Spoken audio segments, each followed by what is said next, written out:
এই মুহূর্তে আমরা কুইনের বাড়ির সামনে রয়েছি। কুইনের দুটো বাড়ি ছিল, যেরকম বলছিলাম যে বাকিংহাম প্যালেস, যেটা হচ্ছে গিয়ে আমাদের লন্ডনে, সেই বাকিংহাম প্যালেস, আর এই স্কটল্যান্ডে হলিউড প্যালেস। প্যালেস মানেই আভিজাত্য, প্যালেস মানেই অ্যারিস্টোক্রেসি, সেই জিনিসটা তোমরা দেখতে পাচ্ছ। এইখানে রানী গ্রীষ্মকালটা যখন রানী যে বেঁচে ছিলেন, সেই সময় গ্রীষ্মকালে রানী এখানে এসেই থাকতেন, আর শীতকালে লন্ডনে বাকিংহাম প্যালেসে থাকতো। তো তোমরা দেখতেই পাচ্ছ দুটো গাড়িও রাখা রয়েছে এবং অসম্ভব সুন্দর এই জায়গাটি। তো এই মুহূর্তে এই মুহূর্তে ঘড়ির কাঁটায় 3:30 বাজে, তোমরা দেখতে পাচ্ছ ঘড়ির কাঁটাটা দেখা যাচ্ছে, কিন্তু আমাদের ঢুকবার পারমিশন নেই, আমরা বাইরে থেকেই দেখছি। কিন্তু দেখতেই পাচ্ছ যে খুব সুন্দর, খুব শান্ত, খুব মনোরম পরিবেশে এই রানীর বাড়ির দোতলা তিনতলা যেগুলো তোমরা দেখতে পাচ্ছ, এগুলো খুব ট্র্যাডিশনাল।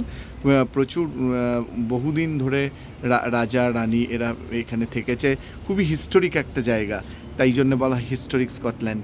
তো তোমরা যারা রানীর বাড়িটা আগে দেখোনি তারা দেখতেই পাচ্ছ রানীর বাড়িটা। দেখো বাইরে থেকে ঠিক এই রকম দেখা, আর্কিটেকচার স্কাল্পচার যেগুলো রয়েছে সেগুলো অনেক পুরনো দিনের এবং অত্যন্ত সুন্দর এবং অত্যন্ত দারুণভাবে এই জিনিসটাকে কিন্তু তৈরি করা হয়েছে। তো এই হচ্ছে ফটকের সামনে দাঁড়িয়ে আছে শ্রিয়া, এই মুহূর্তে দাঁড়িয়ে রয়েছে ফটকের সামনে। হুম,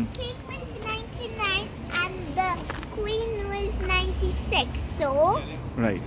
so the king is bigger than the queen, that's why the king died first, right?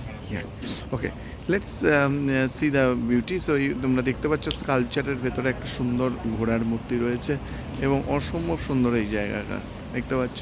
প্রচুর তোমাদের যারা ভিজিটার্স তারা এখানে আসে এবং তারা দেখে, ঠিক যেরকম এখন চলছে।